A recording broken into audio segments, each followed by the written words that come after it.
할렐루야. 아멘. 이 행복한 밤에 우리 함께 기도하며 또 주님을 찬양할 수 있음이 제 삶에 또 우리 모두에게 큰 기쁨과 은혜인 줄 믿습니다. 오늘 이 밤 함께 찬양을 먼저 나누면서 여러분과 제 삶에 대한 이야기를 좀 나눌 텐데요. 잘 모르시는 곡일 수 있습니다. 그러나 그 가사 안에 담긴 하나님의 은혜와 그 사랑을 함께 묵상하며 찬양하는 시간이 되면 좋겠습니다. 함께 찬양하겠습니다.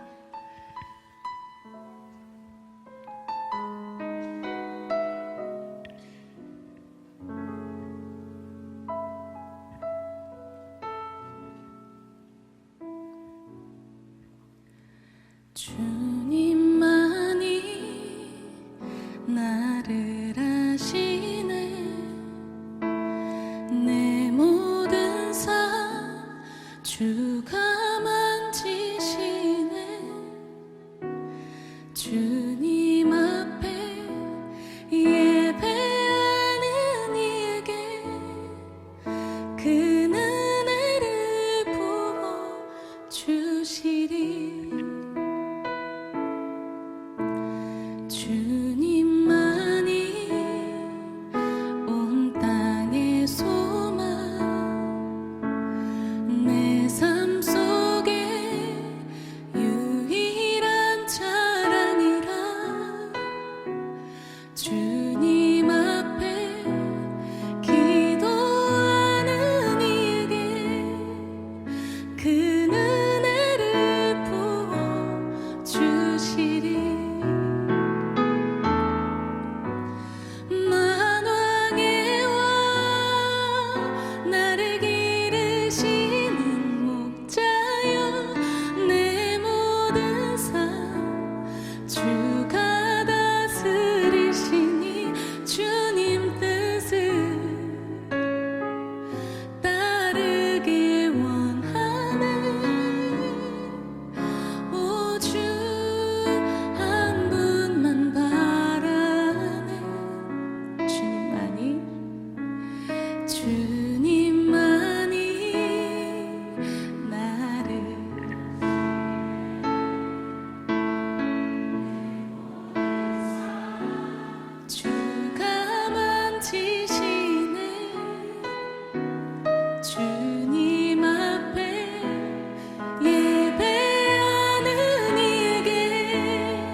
주님만이 온 땅의 소망이십니다.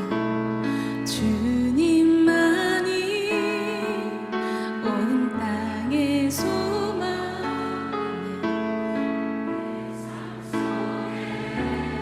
유일한 자랑이라. 주님 앞에 기도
주님만이 나를 아십니다.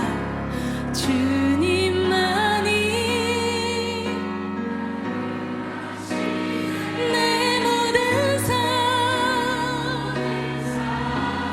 주가 만지시네.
주님만이 나를 아십니다.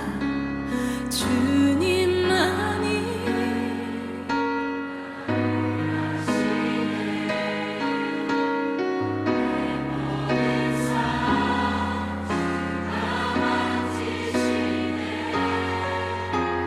주님 앞에 예배하는 이에게 그 은혜를 부어 눈을 들어 산을 보아라. 눈을 들어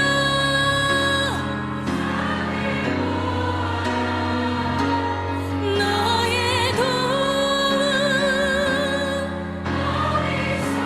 아멘.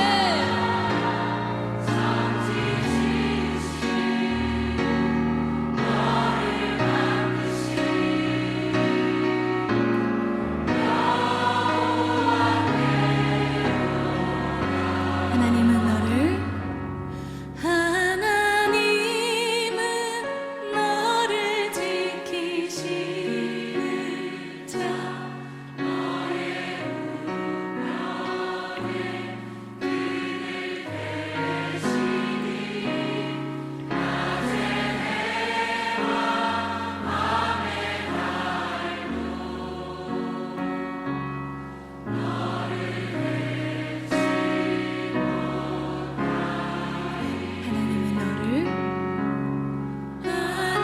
하나님은 너를 지키시는 자 너의 원한을 명쾌하시니 그가 너를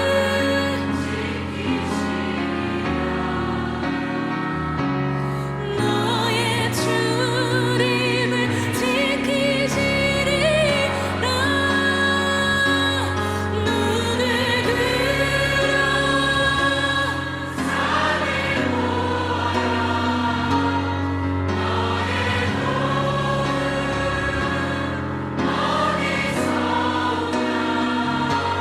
천지 지으신 너를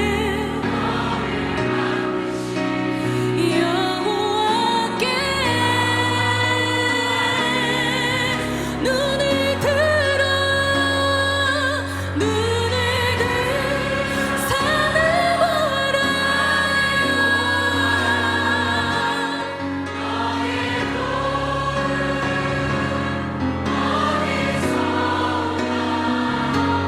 천지 지으신 너를 만드신 여호와께 보다 눈을 들어 산을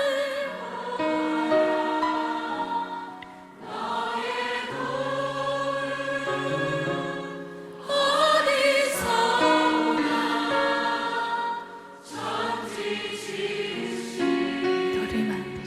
너를 만드신 여호와께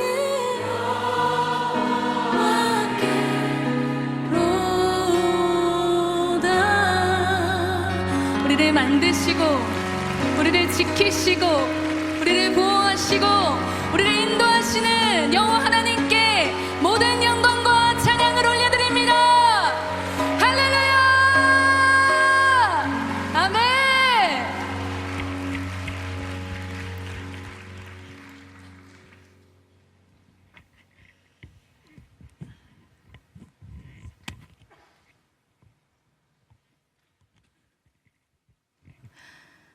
네, 안녕하세요. 네, 아무도 안 계시네요. 안녕하세요. 네. 네, 반갑습니다. 네, 저는 미국 달라스에 있는 세미한교회를 섬기고 있는 김윤진 전도사라고 합니다. 만나서 반갑습니다.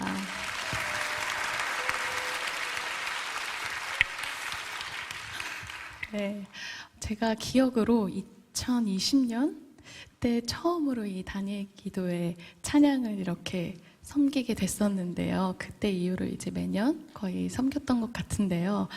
제가 갑자기 미국으로 이사를 가게 되면서 이 은혜의 다니엘 기도회는 이제 앞으로 함께하기가 좀 어렵겠구나 했는데 하나님께서 어떻게 이렇게 저를 또 오늘 간증자로 세워주셔가지고 올해도 어김없이 은혜의 자리에 함께할 수 있어서 너무나 감사하고 큰 영광입니다.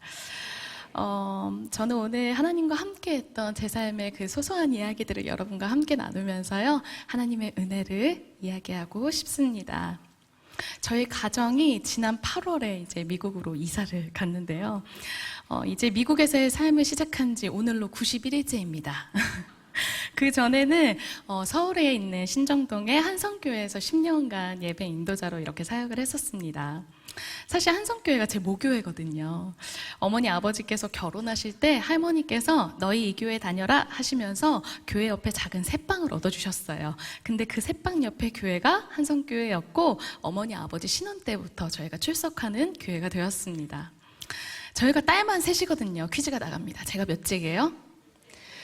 네, 맞아요. 제가 듣고 싶은 대로 들을 거니까요. 제가 몇째게요? 네, 맞습니다. 셋째예요. 그쵸? 셋째로 보이죠? 뭐 때문인지 모르지만요. 네. 늦둥이 막내, 셋째 딸로 태어났는데요. 제가 태어날 때 정부 정책이 하나만 낳아 잘 기르자, 둘만 낳아 잘 기르자, 이런 산하 제한 정책이 있었던 거죠. 계획하지 않은 제가 생긴 거예요. 어머니 아버지께서 고민하셨습니다.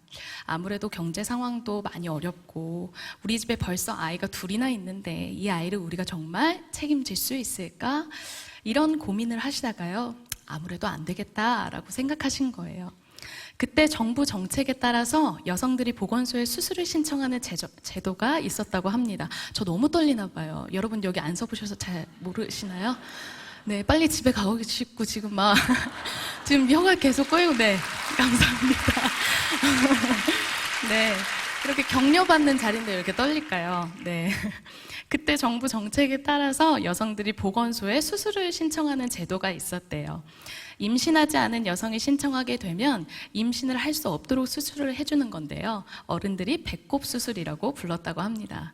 그리고 임신한 여성이 신청을 하게 되면 낙태 수술과 함께 다시는 임신할 수 없도록 하는 수술을 해주는 거죠. 어머니 아버지께서 고민하시다가 그 수술을 어렵게 신청하게 되셨어요. 날짜가 흘러서 수술날이 되었고 어머니께서 채비를 하고 집을 나서시는데 그때 동네에 미애 엄마라는 분이 계셨대요.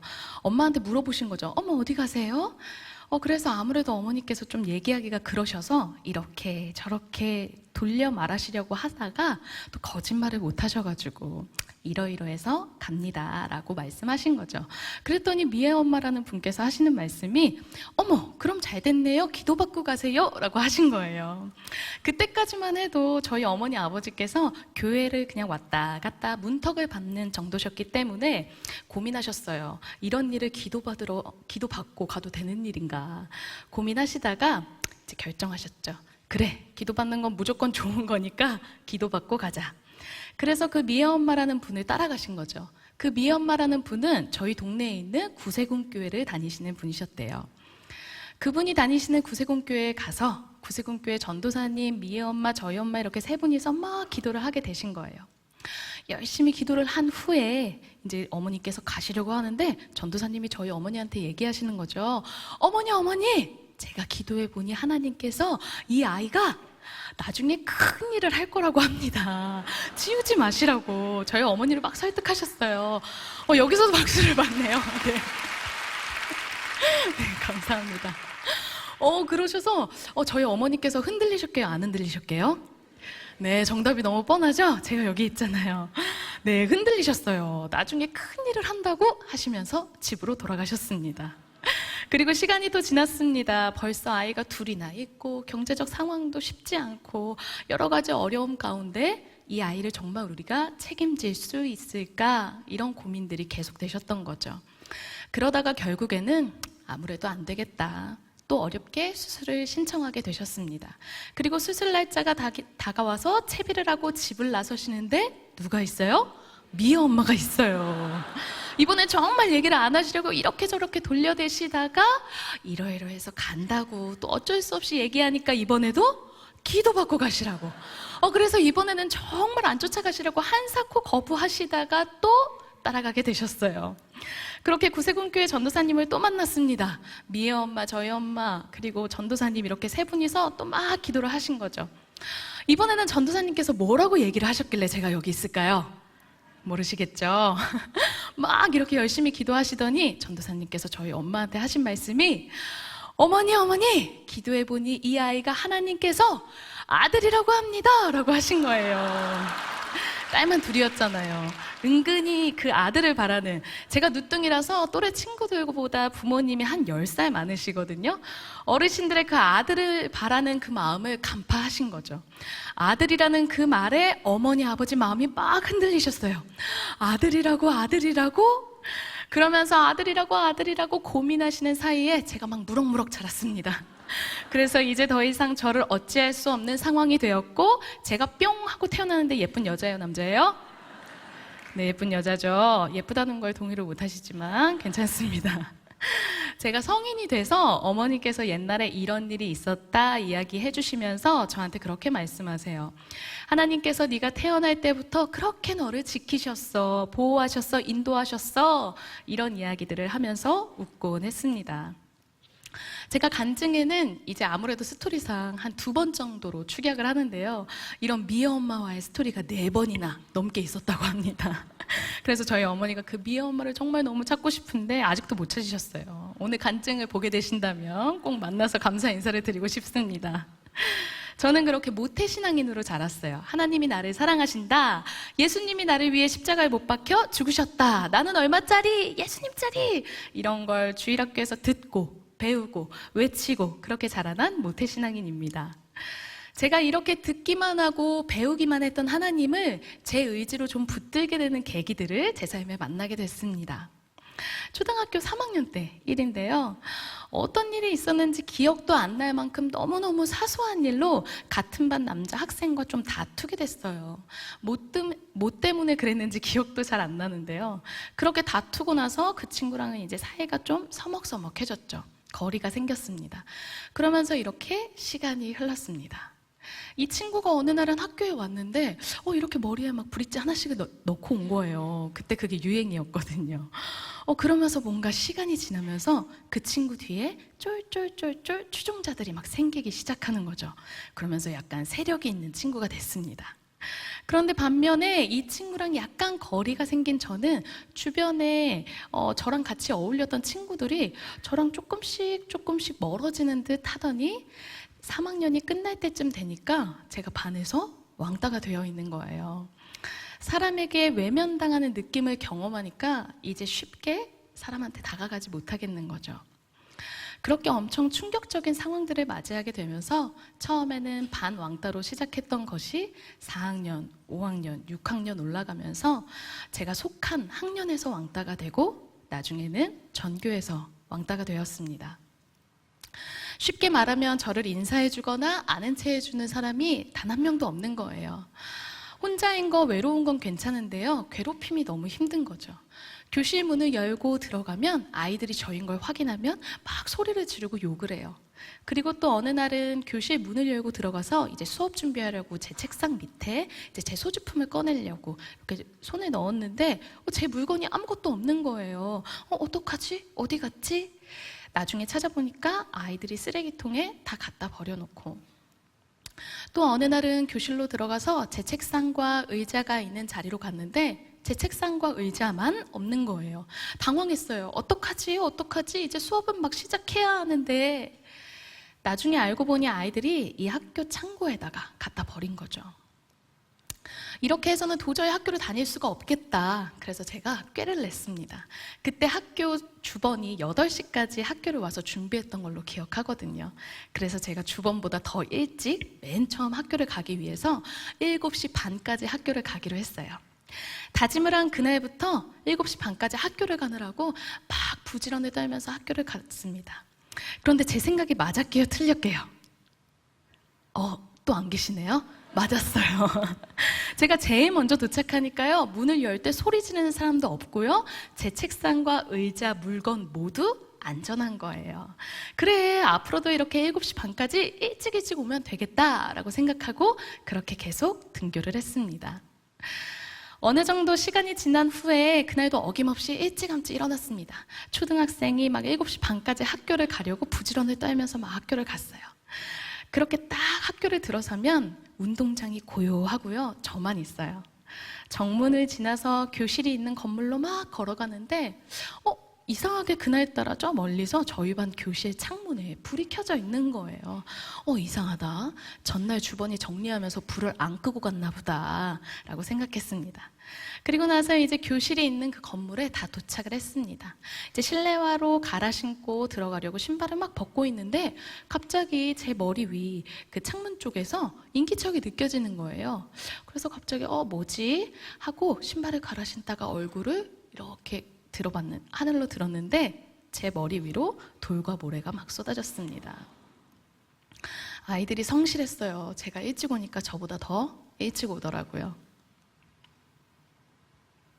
괴롭힘이 가장 심한 시간은 점심시간입니다. 저는 1년 내내 배가 아픈 친구가 되는 거예요. 점심시간 종이 땡 하고 치면 후다닥 달려서 양호실로 피해서 배 아프다고 하고 점심시간 내내 누워있다가 수업 시작하는 종이 땡 울리면 다다다닥 또 올라가서 자리에 앉는 거죠.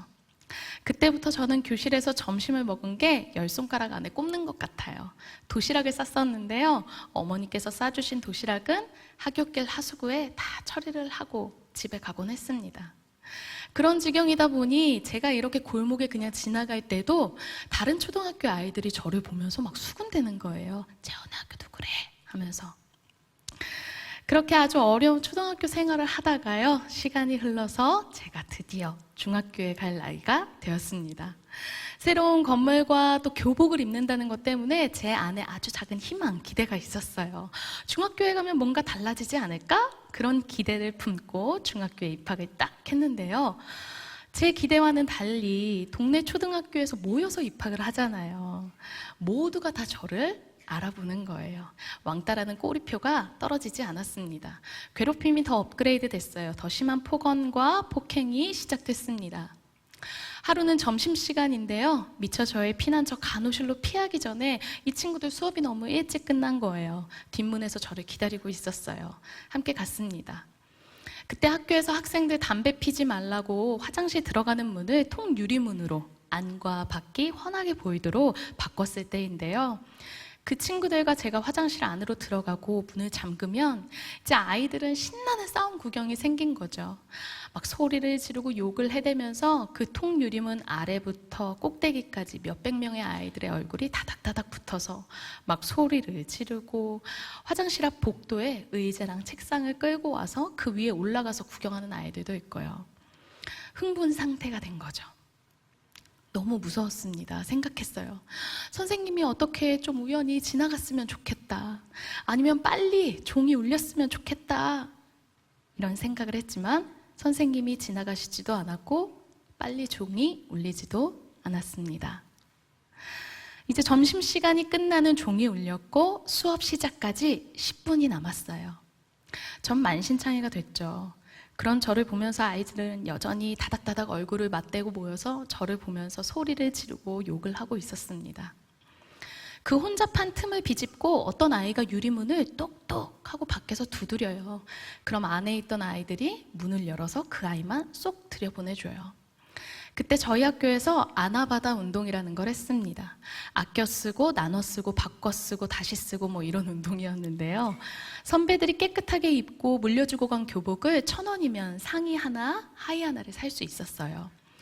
그 친구가 제 사이즈에 맞는 헌 교복을 1,000원을 주고 상의 하나, 하의 하나를 사오면 원래 저희 어머니가 맞춰주신 제 진짜 교복, 찢어진 교복을 환복해서 그 헌 교복으로 다시 바꿔서 입혀주고 머리도 묶어주고 피도 닦아주고 저를 정돈한 다음에 다시 교실로 돌려보내는 거죠.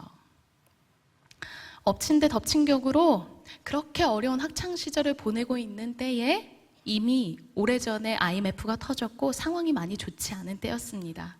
아버지께서 실직을 하셨어요. 아버지께서 집에 있는 돈을 어떻게든 막 끌어모아서 아주 작은 트럭 하나를 마련하셨습니다. 그리고 말씀하셨어요. 윤진아, 아빠가 가서 무슨 일이든 해서 돈 벌어오겠다고. 다 같이 기다리라고.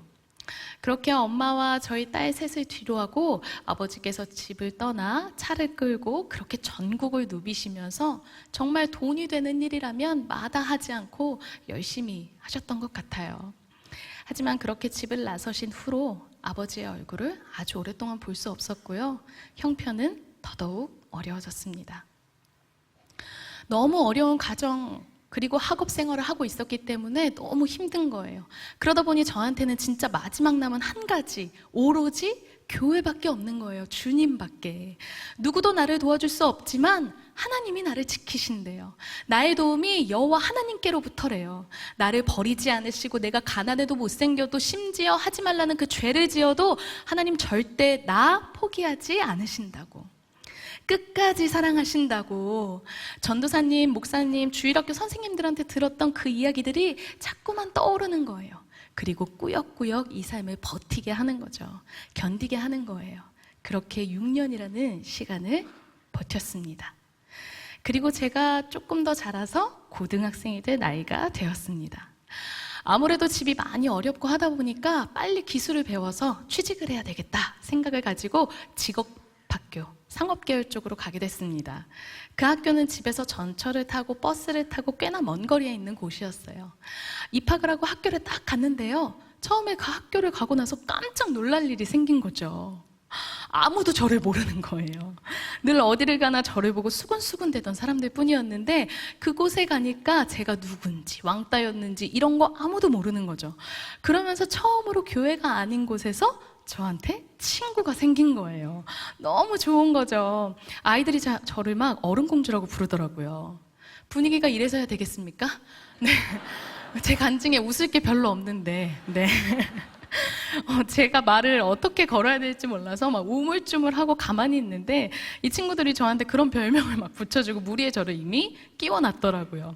친구가 생기니까 너무 좋은 거예요. 급식을 먹을 때도 같이 먹고요. 쉬는 시간에 매점도 가서 빵도 사 먹고 하굣길에 떡볶이도 먹고 다 먹는 얘기예요. 그렇게 친구가 생기고 친구랑 같이 시간을 보내고 하는 것이 너무 즐겁고 행복한 거예요. 그러면서 친구가 좋아지니까 자꾸 뭘 해주고 싶은 거죠. 우리한테 제일 좋은 거 뭐예요? 여러분한테, 저한테 제일 좋은 거? 예수님이죠. 이 친구들한테 자꾸 뭘 해주고 싶은데 저한테 제일 좋은 거 예수님. 얘네한테 예수님을 선물해주면 얘네 진짜 행복해지겠다 이 생각이 드는 거예요. 그래서 친구들을 전도하기로 마음을 먹었습니다. 그러면서 혼자 머릿속으로 막 생각하면서 이제 친해지고 어떻게 교회를 데리고 가고 막 혼자서 작전을 짜고 있었어요. 그런데 첫 번째 문제에 봉착하게 됩니다. 친구들이랑 더 친해지고 시간도 보내고 해야 교회에 데리고 갈 텐데 이 친구들이 주일날 제가 예배를 가야 되는 그 시간에만 만나는 거예요. 고민했어요. 나 이 친구들이랑 친해져야 교회 데리고 가고 전도도 하는데 예배는 드려야 되고 어떡하지 막 고민을 하다가 이제 결정했죠. 그래, 친구들이랑 먼저 친해지고 나서 교회로 데리고 가자. 그래서 처음에는 약속을 갔다가 예배를 한 5분 막 이렇게 듣다가 다음에는 10분 그러다가 나중에는 막 한 줄을 빼먹기도 하고요. 죄에도 즐거움이 있어요. 저만 아나요? 처음에 막 5분 늦었을 땐 벼락을 맞을 것 같고 너무 무서웠는데요. 그렇게 점점 죄의 즐거움에 빠지면서 하나님과 서서히 멀어지기 시작했습니다. 오직 각 사람이 시험을 받는 것은 자기 욕심에 끌려 미혹됨이니 욕심이 잉태한 즉 죄를 낳고 죄가 장성한 즉 뭘 낳아요? 사망을 낳죠. 전도하고 싶은 마음이 진짜로 제 마음에 있었습니다. 그런데 한편 사람을 놓치고 싶지 않은 마음, 그 사랑받고 싶은 욕심 때문에 제가 그 욕심에 끌려 타협하기 시작했고 죄를 선택하게 된 거죠. 집이 더 많이 어려워졌습니다. 언니 둘, 엄마, 저 이렇게 딱 누우면 따뜻한 단칸방에서 살고 있었는데요. 근데 이제 그 단칸방에서도 저희 모두 나와야 하는 상황이 되었어요. 저희 어머니의 평생 직업은 가사 도우미세요. 파출부라고도 불렀죠. 제가 늦둥이다 보니까 또래보다 부모님이 나이가 많으신데 저희 어머니께서 7살 때부터 외할머니 손에 이끌려서 가사 도우미 일을 시작하셨고 평생 그 일을 통해서 저희 딸 셋을 다 먹여 키우셨습니다. 근데 IMF가 터지고 경제 상황이 너무 많이 안 좋아지니까 이제 돈이 있는 사람들도 가사 도우미를 쓰지 않는 거예요. 그리고 이제 딱 하나 남았습니다. 좀 더 어려운 일. TV, 드라마나 영화에서 보는 것처럼 회장님, 사모님 이런 분들이 사는 저택에 들어가서 숙식을 하면서 일을 하는 가사 도우미 일이 하나 남은 거죠. 남들이 잘 안 하려고 하는. 어머니께서 물어보셨어요. 윤진아, 엄마가 이러이러해서 갈 건데 너 같이 갈래? 거기 가면 먹는 것도 더 좋고 자는 것도 더 좋고 이런 이점들을 저한테 막 이야기하셨어요. 생각했죠. 엄마를 혼자 보내자니 보낼 수 없고 또 저도 혼자 어딜 가겠어요. 그래, 엄마랑 같이 가야겠다. 그렇게 생각하고 어머니께서 일하게 되신 그곳으로 함께 들어가게 되었습니다. 그곳에서의 생활이 시작되었는데요. 세상에 엄마 말이 진짜 다 맞는 거예요. 정말 그곳의 환경이 엄마가 말한 대로 매끼 반찬 다 다르고요. 매끼 고기가 있고요. 이거 중요하지 않나요? 여름에 시원하고 겨울에 따뜻하고 이거 되게 어려운 거 아시죠, 여러분? 여름에 진짜 시원하고 겨울에 진짜 따뜻하고 침대, 화장실, 욕실, 바닥 막 번쩍번쩍 너무 좋은 거예요. 와, 엄마 말이 맞았구나. 그래, 여기서 엄마랑 이렇게 행복하게 잘 살면 되겠다라는 철이 없는 생각을 하면서 그곳에서의 생활을 시작했습니다. 그런데 점차 시간이 지나면서 눈치를 주는 누군가와 눈치를 보는 누군가가 있었습니다. 거기서의 생활이 조금씩 힘들어지기 시작했어요. 학교가 끝나고 그 집에 들어가려고 할 때 저도 모르게 대문 앞에서 크게 심호흡을 한번 하고 들어가게 되는 거죠. 그 집에 들어가서도 배가 고파서 냉장고 문을 한번 열어볼까 싶다가도 생각을 하게 되고 자다가 화장실이 가고 싶어서 이렇게 눈이 떠져도 생각하는 거죠. 화장실에 갈까 말까. 그러면서 그곳의 생활이 점점 불편해지다가 저를 가장 힘들게 했던 것 중 하나는 엄마의 강도 높은 노동의 모습을 이제 제 눈으로 좀 목격하게 되면서 마음이 많이 상하게 되었고요. 또 하나는 엄마를 고용하셨던 분들의 엄마를 대하는 비인격적인 태도들을 목격하게 되면서 제 안에 원망과 분노가 막 터지기 시작했습니다. 하나님 없는 마음에 환경을 자꾸 바라보니까요, 제 안에 원망이 일어나기 시작했어요. 안에 있던 상처와 분노, 아픔이 일어나기 시작했습니다. 한평생 우리 엄마 저렇게 기도해도 아무 소용도 없구나. 나 이렇게 사람들이랑 잘 지낼 수 있었는데 그때 왜 나를 괴롭혔지? 지난 시간 괴롭혔던 사람들에 대한 증오, 왜 나여야 했을까? 왜 내가 바보같이 당하고 있었을까? 이런 물음들이 꼬리에 꼬리를 물다가 결국에는 하나님을 막 원망했어요. 교회와는 완전히 단절되었고요. 학교도 잘 나가지 않았습니다. 수업 일수가 모자라서 너 조금 있으면 퇴학이야! 막 이런 전화가 계속 걸려왔지만 잘 가지 않았어요. 담배도 피우고요. 술도 마시고요. 정서가 너무 불안하니까요. 어쩌다 한 번 가는 그 학교도 학교에 술을 싸가지고 가서 술을 먹고 그냥 자는 거예요. 그렇게 지내고 있던 중에 어느 날 한 번은 술을 먹고 큰 시비가 붙었습니다. 싸움이 난 거죠. 경찰서로 연행이 되게 되었습니다. 괜찮으세요? 이제 없어요. 이게 마지막이에요. 네.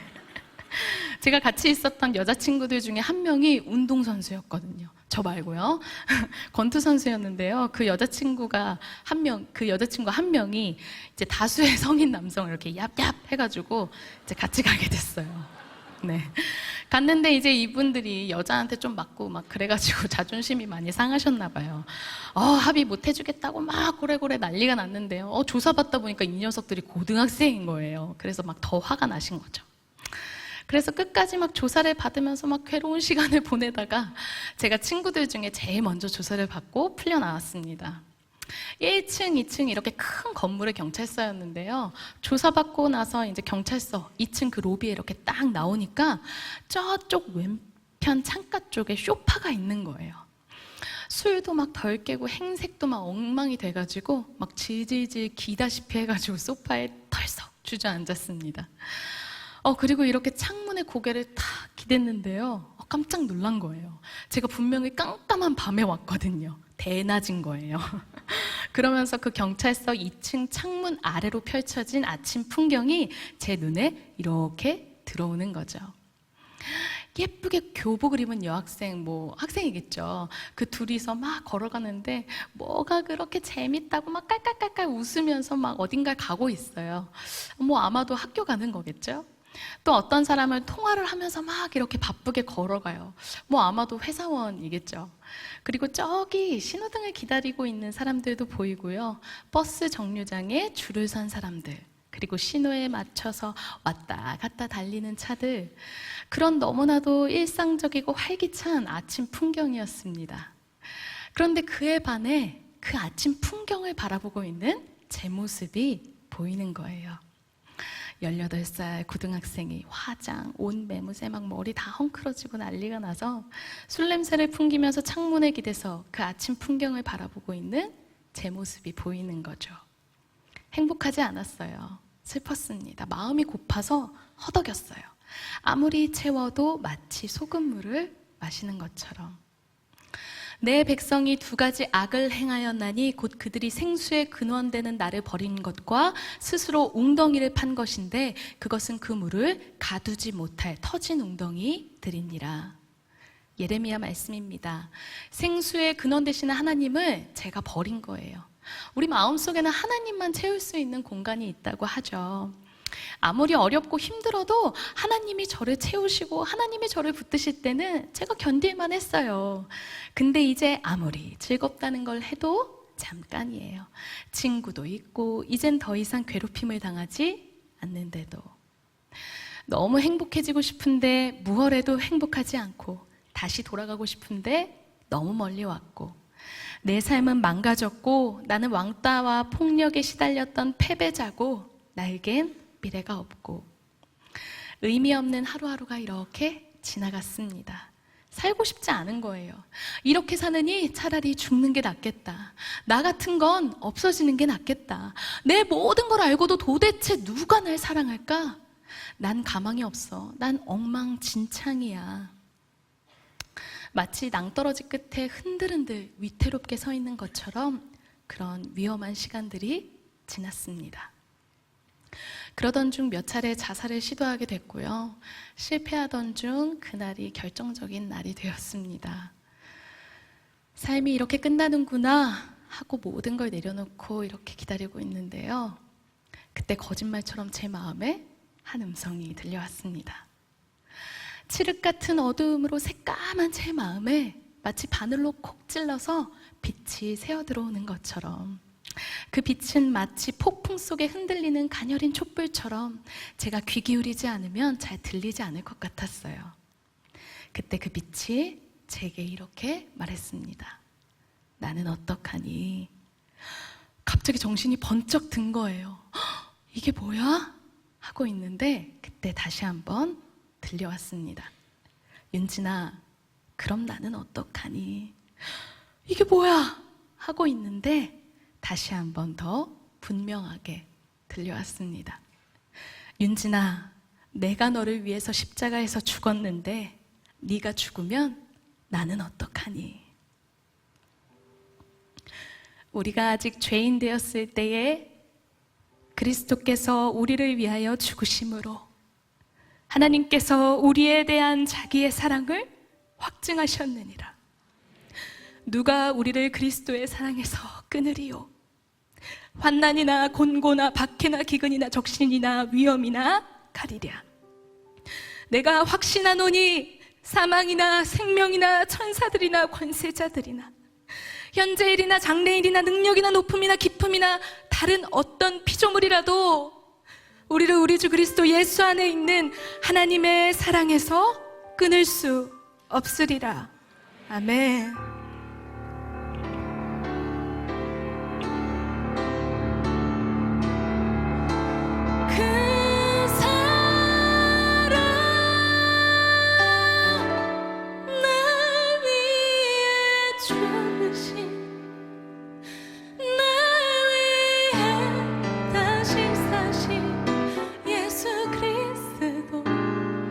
다시 오시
아버지 어떤 분이시죠?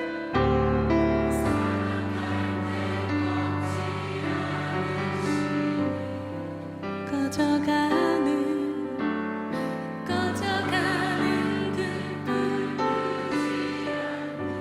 그 사랑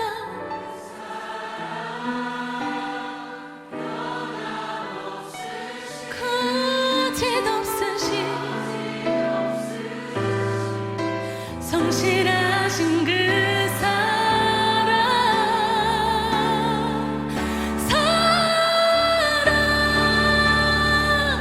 그 사랑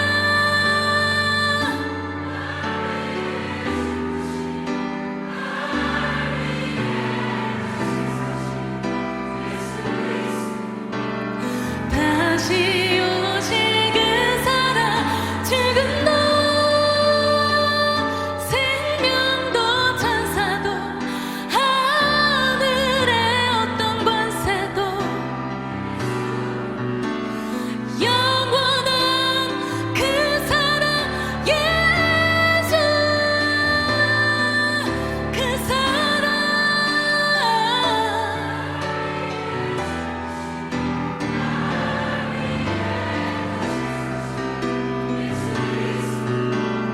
다시 오실 그 사랑 죽음도 하늘의 어떤 권세도 끊을 수 없는 영원한 그 사랑 예수. 믿으십니까? 그 마음의 음성이 들리고 나서 제 머릿속에 예수님께서 이렇게 십자가에 매달려 계신 그림이 이미지로 막 그려지는 거예요. 아, 주님이 죽기까지 나를 사랑하셨는데 나를 사랑해주는 사람이 한 사람이라도 있다면 내가 살아봐야겠다. 다시 시작할 수 있을지도 모르겠다. 그래, 예수님을 위해 죽지 말자. 이렇게 다짐을 하고 다시 교회로 돌아가게 되었습니다. 하지만 다시 교회에 돌아가도 상처와 낮은 자존감, 죄책감 때문에 예배를 드릴 수가 없는 거예요. 너무 괴로운 거죠. 정말 하나님이 내 아픔을, 내 죄악을 아시는데도 나를 사랑하실까? 그날도 금요 예배를 가서 막 예배를 드리고 있는데요. 이런 마음들 때문에 너무 괴로운 거예요. 그때 저를 케어해 주시던 전도사님이 계셨어요. 예배 중에 제가 전도사님께 제 죄를 막 고백하면서 이런데도 저를 용서해 주실까요? 저를 사랑해 주실까요? 그러면서 제가 막 엉엉 울었어요.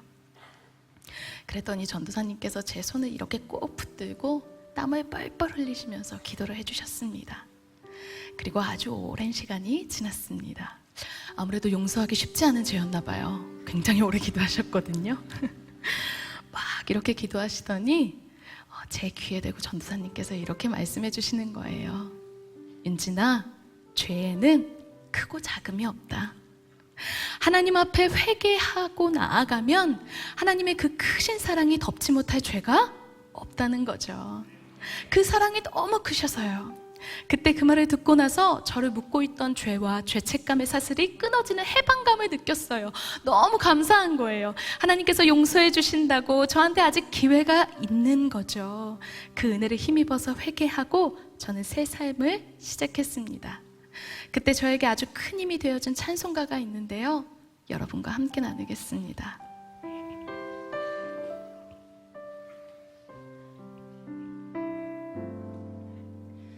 예수 사랑하심을 거룩하신 말일세 우리들은 약하나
감사합니다.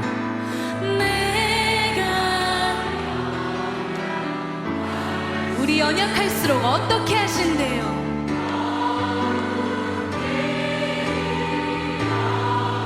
아멘. 높은 보좌 위에서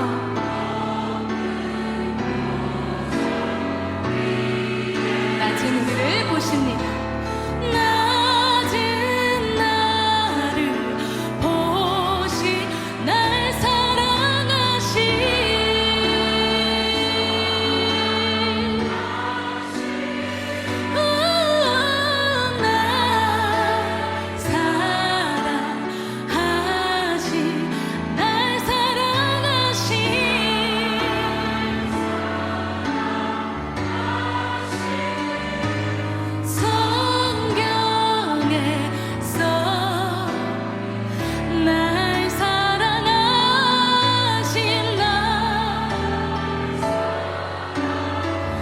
연약하고 부족해도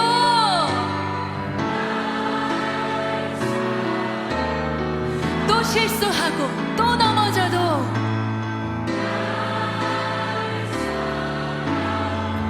어디에 써있어요? 성경에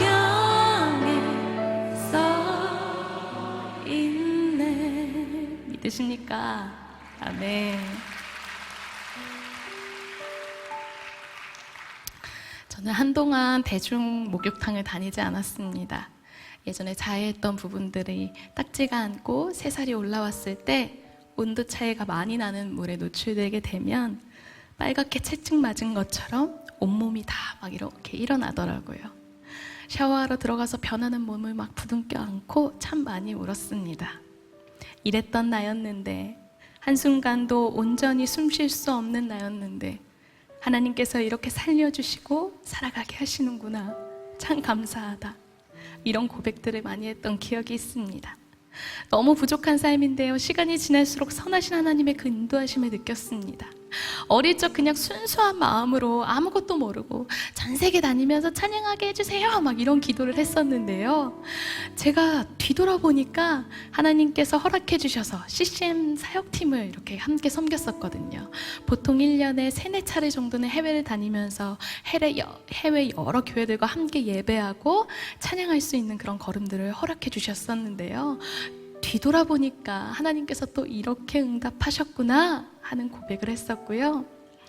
또 결혼하기 2년 전에는요, 엄마와 저희 3딸 다시 모여서 이렇게 살고 있는데요, 이제 세월이 많이 흘러서 아버지께서 다시 집에 돌아오고 싶으셔도 집에 누울 곳이 없어서, 주무실 곳이 없어서 돌아오실 수가 없는 거예요.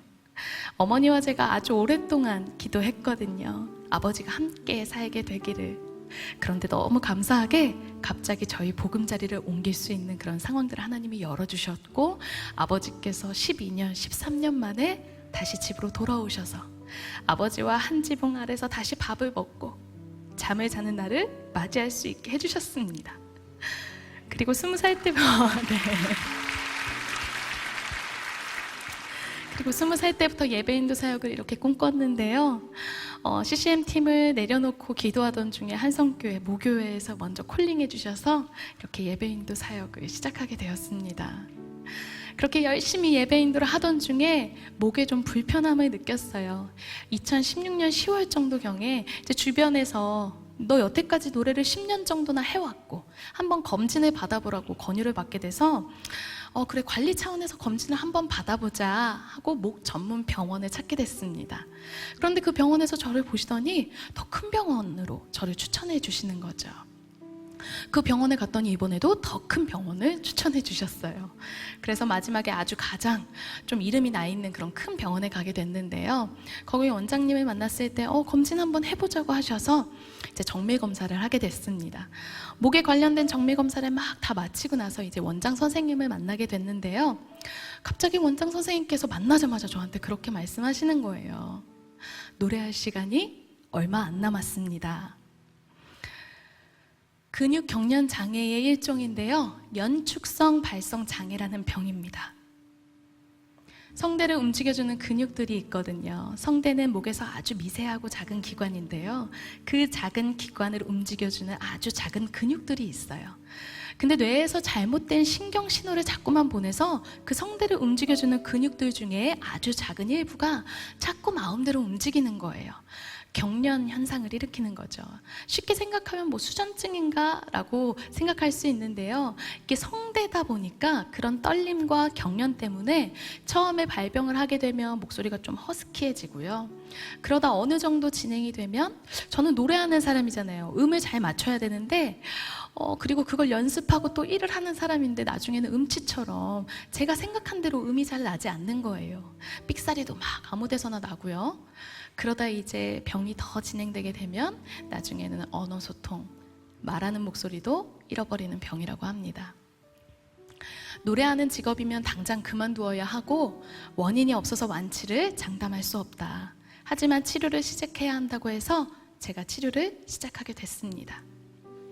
교회 사역을 잠시 멈추고 그렇게 치료를 받게 되었고 1년이 조금 안 되는 시간 동안 여러 차례 정밀 검사를 받고 치료를 하고 또 약물을 하고 재활을 하면서 계속 이렇게 애를 쓰다가 나중에 최종 판정을 받게 됐어요. 완치가 불가하다. 경련이 지속되고 있고 이제 저한테 쓸 수 있는 약물이 더 이상 없다. 그러면 남아있는 목소리라도 지키려면 그 경련을 일으키는 근육을 주사를 놔서 없애버려야 하는데 그렇게 하면 노래하는 직업군으론 살 수 없습니다. 어떻게 할래요? 선택의 기로 앞에서 저는 주사 치료를 하지 않고요. 일주일에 딱 한 번씩만 찬양하고 일주일간 회복하는 기간을 가졌다가 또 한 번씩 노래를 하면서 목이 나빠지는 속도가 더뎌질 수 있도록 하고 있습니다. 처음 이 병이 발병했을 때 많이 마음이 힘들었습니다. 설거지를 하다가도 막 눈물이 나고 옷을 갈아입다가도 막 눈물이 터지는 거예요.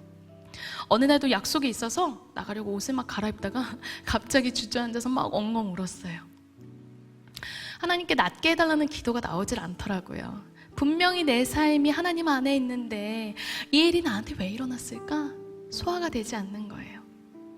어떤 말도 하지 못하고 그냥 엉엉엉 바닥에 엎드려서 울고 있는데요. 그렇게 울고 있는데 갑자기 제 마음에 그런 마음을 주시는 거예요. 윤진아, 앞으로 네 목소리가 나오지 않아도 괜찮아. 너는 내게 영원히 노래하는 사람이야. 왜냐면 너는 삶으로 노래할 수 있잖아. 네 삶의 무대에서. 하나도 와닿지 않았어요. 낫게 해줄게 이런 거 막 기다렸는데 근데 목소리가 나오지 않아도 괜찮다고 나는 안 괜찮은데 그러면서 삶의 무대 이게 무슨 말인가 막 하면서 울고 있는데 그 마음을 주시고 나서 갑자기 생각해 보게 된 거예요. 제가 어렸을 때부터 노래를 잘했거든요. 좋아했어요. 저희 딸만 셋이잖아요. 언니들 포함해서 저까지 다 노래하는 사람을 꿈꾸면서 자랐습니다. 왜요? 아빠가 노래를 너무 잘하셨거든요. 그러면서 저희 딸 셋이 나이 차이가 좀 또 있다 보니까 교회에서 노래 잘하는 자매들 하면서 차세대에서 한 명씩 막 솔로도 하고 또 노예대회도 나가고 하면서 그렇게 예쁨을 받으면서 컸거든요. 그래서 저는 언제나 사람들이 저를 보는 자리에서 찬양하는 게 익숙했어요.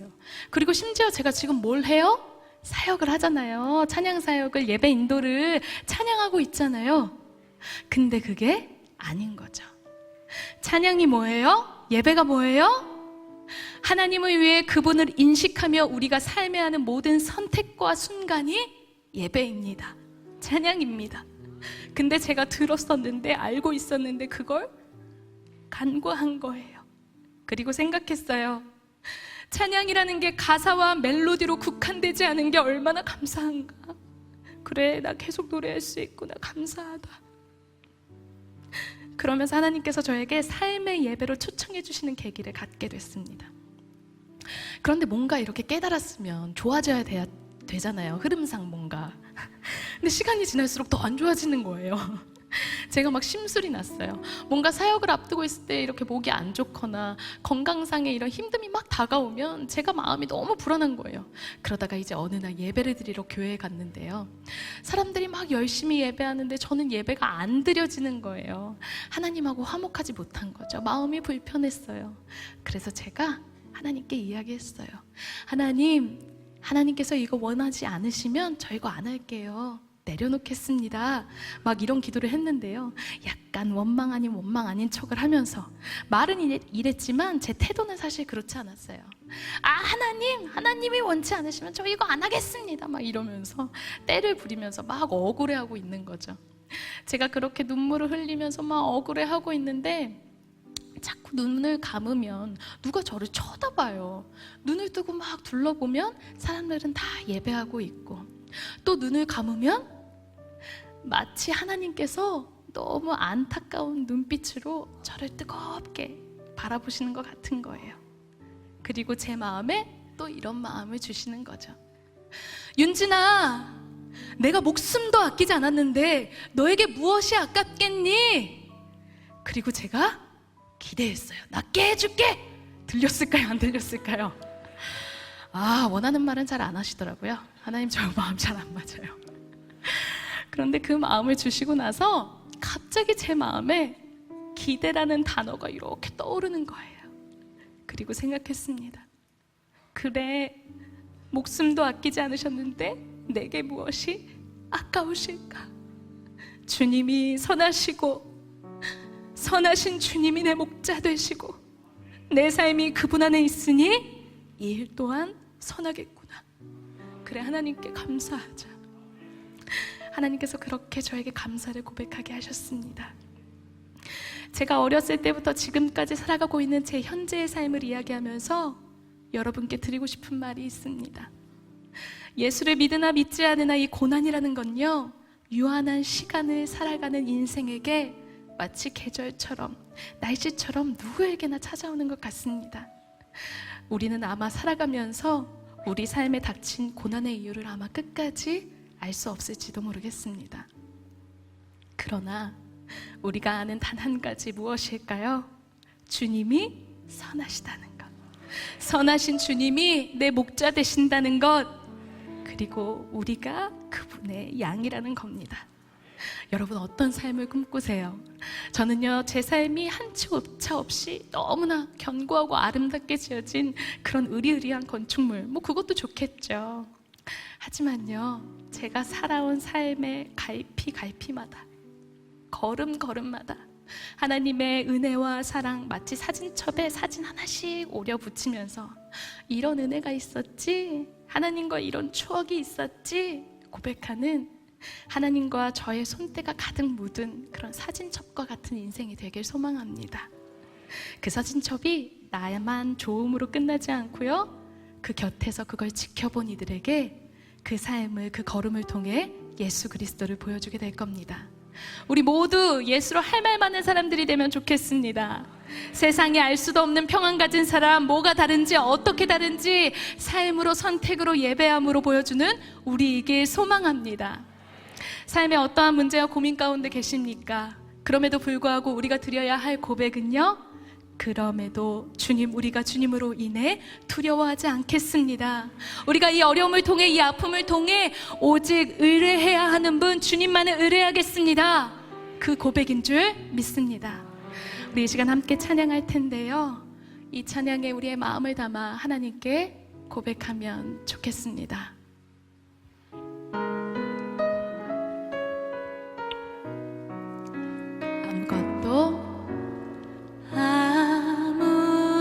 아무것도 두려워 말라. 주 나의 하나님이 지켜주시네. 놀라지 마라.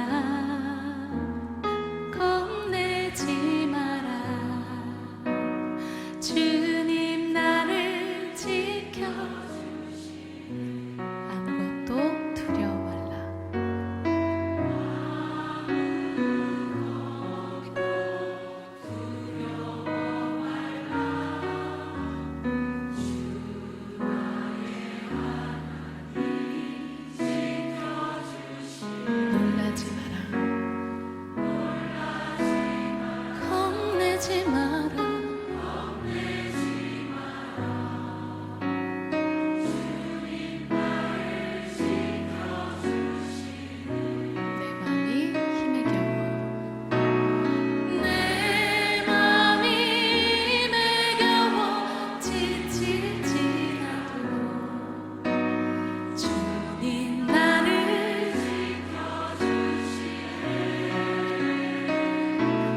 누가 지켜주세요?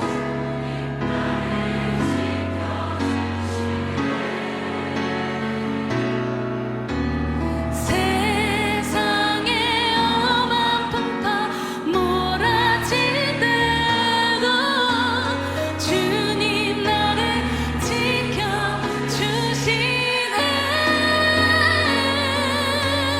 주님은 나의 주님은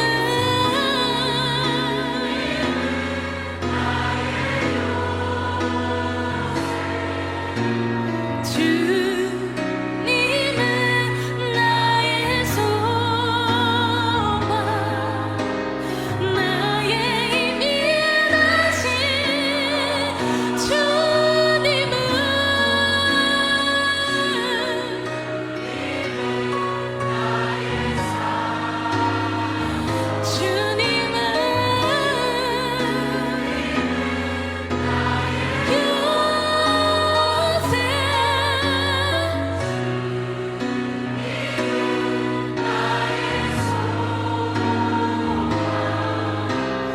나의 힘이 되신 여호와, 나의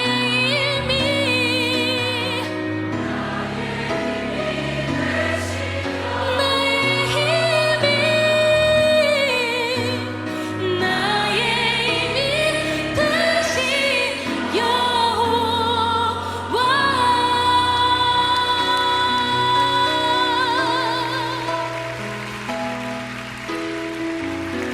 우리 이 시간 함께 기도하며 나아가겠습니다. 오늘 우리가 간증을 듣기 전에 읽었던 시편 23편, 너무나도 잘 아는 말씀인데요, 그 말씀 가운데 4절에 이런 구절이 있습니다. 내가 사망의 음침한 골짜기로 다닐지라도 해를 두려워하지 않을 것은 주께서 나와 함께 하심이라. 주의 지팡이와 막대기가 나를 안위하시나이다. 믿으십니까? 그런데요, 우리를 푸른 풀밭에 누이시고 우리를 인도하시고 함께 하시는 그 목자에 대한 말씀인데 어울리지 않는 말이 있는 것 같아요.